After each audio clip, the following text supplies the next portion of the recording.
Iran के हवाले से ताज़ा तरीन डेवलपमेंट्स हैं जो आपके सामने रखनी है। रात गए तक की तफसीलात इस जानिब इशारा कर रही थी कि अमेरिका ईरान पर हमला करने जा रहा है। ईरान ने अपनी एयर स्पेस भी कल रात बंद कर दी थी और अब उसे आर्जी तौर पर बहाल किया है। मुकम्मल तौर पर ईरान की एयर स्पेस नहीं खुली। एक जानिब तो ट्रंप की तरफ से ईरान पर एक ही जोरदार और बड़ा हमला, इस हवाले से अमेरिकी मीडिया ने भी तस्दीक कर दी है। इसके साथ ही साथ यूएस की तैयारियां अपनी जगह, लेकिन इस जंग के अंदर रूस ने एंट्री दे दी है। पिछले कुछ दिनों के अंदर ये खबरें आई हैं कि रूस से कुछ माल बरदार जहाज जो हैं, कुछ ऐसी फ्लाइट्स जो हैं वो तेहरान पहुंची हैं रूस और बेलारूस से, जिनके हवाले से ये कहा जा रहा है कि इवन रशिया ने सिकंदर मिसाइल जो है वो ईरान को सप्लाई कर दिया है। और ये सिकंदर मिसाइल कौन सा है, याद रखिएगा, ये सिकंदर मिसाइल वो मिसाइल है जो कि न्यूक्लियर वॉरहेड्स भी ले जा सकता है। तो अब रशिया की जो एंट्री है और रशिया ने अमेरिका को जो वार्निंग दी है वो बहुत इंपॉर्टेंट है। सऊदी अरब ने भी एक बहुत बड़ी पोजीशन ली है जिसकी वजह से ईरान पर हमला दर हकीकत डिले अगर हुआ है ना, अगर ये हमला जो है इसके साए जो है वो अभी भी मंडला रहे हैं, याद रखिएगा। लेकिन इस हमले के टाइमिंग में जो तब्दीली हुई है उसमें सऊदी अरब का एक बहुत बड़ा किरदार है, क्योंकि सऊदी अरब डट गया है अपीरेंटली अमेरिका के आगे। और ये भी हम नहीं,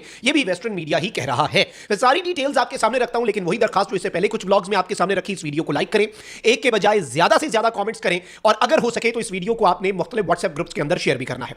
सबसे पहले तो नाज़रीन इकराम, अल उदैद एयरबेस से कल रात ही अमेरिका ने अपने तैयारे जो हैं उनकी इवैक्यूएशन शुरू कर दी, और अमेरिका के जो एरियल रीफ्यूलिंग टैंकर्स हैं वो भी कतर के अल उदैद एयरबेस से उड़ना शुरू हो गए, क्योंकि ईरान ने कतर को यह बता दिया है और दीगर रीजनल ममालिक को यह बता दिया कि भाई हमने हमला करना है, आप हमसे शिकवा ना कीजिएगा, आपकी सरजमीन पर अमेरिकी बेस है, वो इस्तेमाल होगा हमारे खिलाफ हमले के लिए और हम उस पर हमला कर देंगे। इवन अब सऊदी अरब, कतर और ओमान जो है उन्होंने अमेरिका को कहा है कि आप ईरान पर हमला ना करें। और सऊदी अरब के हवाले से तो यहां तक कहा गया है कि सऊदी अरब ने कहा है कि हम अपनी एयर स्पेस जो है वो भी इस्तेमाल नहीं होने देंगे ईरान के ऊपर हमले के हवाले से। कल रात नाज़रीन इकराम, ईरान ने अचानक से अपना जो एयर स्पेस है, ईरान ने अपनी एयर स्पेस भी बंद की, और उसके साथ ही साथ दर्जनों ऐसे बहरी जहाज जो कि ईरान के लिए अपने रास्ते में थे, महवे सफर थे, वो अचानक से उन्होंने अपने they drop their anchors in open waters, उन्होंने खुले पानियों के अंदर ही अपने एंकर्स जो हैं वो लंगर अंदाज हो गए।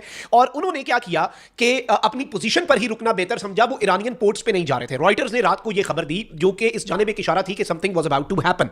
फिर ईरान ने अपनी फजाई हदूद जो है वो आर्जी तौर पर बंद करने के बाद खोली तो है, और फजाई हदूद हर किस्म की परवाजों के लिए ईरान ने अपनी बंद कर दी थी, और बैनुल अक़वामी परवाजों को इजाजत के साथ फजाई हदूद इस्तेमाल करने की एडवाइजरी जारी की गई थी कि यानी वो जहाज आ सकेगा जिसे इजाजत मिले। अब बताया जा रहा है नाज़रीन इकराम कि ईरान ने ये क्यों कहा, ईरान ने एब्सोल्युटली ये क्यों नहीं कह दिया कि भाई एयर स्पेस ही बंद है, क्योंकि कुछ तैयारे जो हैं वो अभी भी ईरान के अंदर ऐसे आ रहे हैं जिनके हवाले से वेस्ट परेशान है कि ये चाइना और रशिया आखिर अंदर खाते क्या खिचड़ी पका रहे हैं।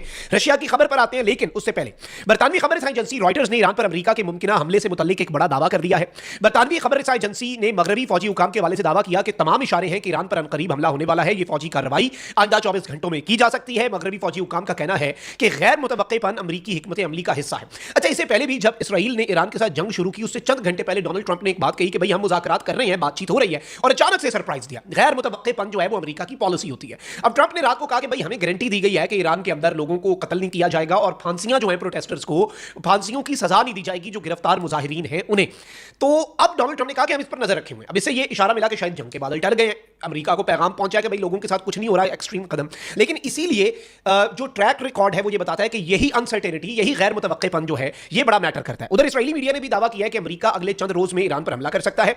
इस्राएली हुकाम की जानिब से कहा गया कि ट्रंप ने ईरान में मुदाखलत का फैसला कर लिया है, ताहम हमले का दायरा कार और इसका वक्त जो है वो वाज़ेह होना बहुत जरूरी है। अच्छा, फिर अमेरिकी टीवी जो है उसने बहुत बड़ा क्लेम किया, ये मैटर करता है। अमेरिकी टीवी ने सदर ट्रंप की जानिब से ईरान पर जोरदार हमले का इम्कान जाहिर किया है। अमेरिकी टीवी का कहना है कि सदर ट्रंप ईरान पर जोरदार और फैसलाकुन हमला चाहते हैं, और वो तवील जंग के बजाय मुख्तसर लेकिन फैसलाकुन कार्रवाई चाहते हैं जैसी वेनेजुएला में की। दूसरी जानिब इसराइली मीडिया के मुताबिक इसराइली आर्मी चीफ ने फौरी दिफाई तैयारियों का हुक्म दे दिया है। शुमाली इसराइल समेत मुख्तलिफ इलाकों में बॉम्ब शेल्टर्स जो है वो खुलना शुरू हो गए हैं। इसराइल तवक्को कर रहा है कि अमेरिका ईरान पर हमलों से कबल वार्निंग देगा और इसराइल को आगाह भी कर देगा। इलावा जर्मन एयरलाइंस ने अब इसराइल के लिए भी अपनी परवाजें बंद करने का फैसला कर दिया है। रात की परवाजें जो कि 19 जनवरी तक बंद रहेंगी, यानी अब सिर्फ एयरलाइंस जो हैं वो ईरान की फ्लाइट्स मुअत्तल नहीं कर रही, बल्कि इसराइल जाने वाली एयरलाइंस जो हैं वो भी अपनी फ्लाइट्स को मुअत्तल कर रही हैं। उधर ईरान में सिक्योरिटी सूरत हाल के सबब अमेरिका के बाद स्पेन, पोलैंड और इटली ने भी अपने शहरियों को फौरी ईरान छोड़ने की हिदायत कर दी है। इटली की वजारत खारजा के मुताबिक ईरान में तकरीबन 600 इटालियंस मौजूद हैं, जिनमें से अक्सरियत दारुल हुकूमत तेहरान में मौजूद है। शहरियों को हिदायत की गई है कि सिक्योरिटी सूरत हाल के पेश नजर इनखला की कोशिश करें ईरान से। पोलैंड की वजारत खारजा ने भी अपने शहरियों को कहा है कि फौरन ईरान से निकल जाएं। मीडिया रिपोर्ट्स के मुताबिक बरतानिया ने ईरान से अपने तमाम सिफारती अमले को मुल्क से बाहर निकाल लिया है, जबकि ईरान से बरतानवी सफीर जो है उसे भी वापस बुला लिया गया है। रशिया ने इवन इसराइल से अपने अपने डिप्लोमेटिक स्टाफ को निकालना शुरू कर दिया हुआ है। अब एक तरफ तो ईरानी मीडिया जो है उसने जलाओ घिराव में मुलविस फसादी जो है उनकी वीडियोस जारी की हैं और शरपसंद नासिर को मसाजिद और दीगर मकामात को आग लगाते हुए इन वीडियोस में देखा जा सकता है। ईरानी खबर एजेंसी के मुताबिक फसादियों को ईरान में तेल तनसीबात, बिजली, घर पर हमलों का टास्क दिया गया था, जबकि मुसाद प्रॉक्सीज की ईरानी खुफिया एजेंसी के एहलकार मॉनिटरिंग कर रहे थे। ये ईरान की सरकारी न्यूज एजेंसी का कहना है। दूसरी जानिब ईरान में छापों के दौरान पुरतशद्दुद वाकयात में मुलविस मुजाहिरीन को गिरफ्तार किया गया है, जिनके पास से पेट्रोल और दस्ती बम बरामद हुए। वाज़ेह है कि ईरान में 2 हफ्तों से जारी जो पुरतशद्दुद मुजाहिरे हैं उनका सिलसिला एक तरह से रुक चुका है, काफी हद तक थम चुका है, लेकिन ट्रंप ने जो बयान दिया उससे चीजें तब्दील हो जाती हैं।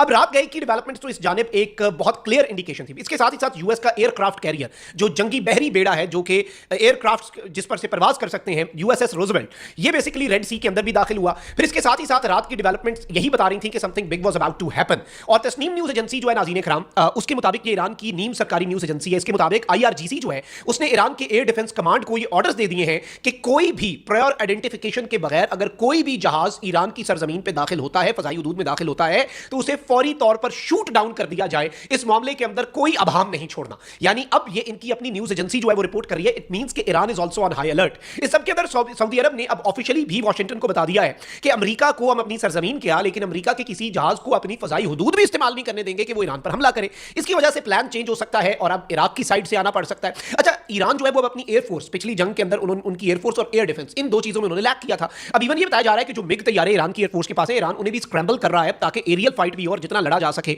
जितना पॉसिबल हो, ईरान के पास जो अवेलेबल टेक्नोलॉजी है उसके मुताबिक लड़ने की पॉसिबिलिटीज जितनी है उन्हें एक्सरसाइज किया जाए, क्योंकि ये जो जंग है इसे ईरान के अंदर निजाम हुकूमत के लिए भी फैसला कुन करार दिया जा रहा है। अब एक तरफ तो मैं आपको ये बता दूं कि रूसी वजीर खारजा सरगेई लारोफ जो है उन्होंने अमरीकी धमकियों से ईरान रूस मुआहिदों में तब्दीली का इम्कान खारिज कर दिया है। एक बयान में रूसी वजीर खारजा ने कहा कि ताल्लुकात रूस और ईरान के मफादात के मुताबिक है, अमरीकी धमकी से ईरान के साथ मुआहिदों में तब्दीली नहीं आएगी। उन्होंने कहा कि अपने रवैये से अमरीका उन कवानीन को नजरअंदाज करता है जिन कवानीन को अमरीका ने खुद फरोग दिया, ग्लोबलाइजेशन का नाम दिया। कहा कि अमरीका अपने असूलों की पासदारी नहीं करता। सबसे इंपॉर्टेंट चीज यह है कि इन्होंने जो स्टेटमेंट दिया है कि भाई अमरीका की धमकियों से ईरान और रूस के दरमियान जो ताल्लुकात हैं या फिर जो मुआहिदात हैं और असलाह, याद रखिएगा ईरान के मिसाइल और ड्रोन जो हैं वो रशिया ने यूक्रेन के खिलाफ बहुत इस्तेमाल किए। तो अब आपको लगता है कि रशिया जो है वो मदद नहीं करेगा वापस ईरान की, तो ये भी एक बड़ा इसे आउट ऑफ क्वेश्चन ही आप समझें। फिर चाइना जो है उसकी तरफ से भी ईरान को मिलिट्री ग्रेड जैमर्स और बाकी चीजें, तो ईरान का इस मरतबा रशिया और चाइना की मदद से कोई सरप्राइज दे सकता है, इसके इम्कानात भी बढ़ते जा रहे हैं। लेकिन इस सब के अंदर व्लादिमीर पुतिन ने भी अमेरिका को खबरदार किया और कहा कि ईरान पर कोई भी अमेरिकी हमला कतई तौर पर नाकाबिल कबूल होगा, यह अमेरिका की सबसे बड़ी गलती होगी और इसका नतीजा तबाही होगा। वेनेजुएला का मामला यह है कि वेनेजुएला उस खिते में अमेरिका के पास है,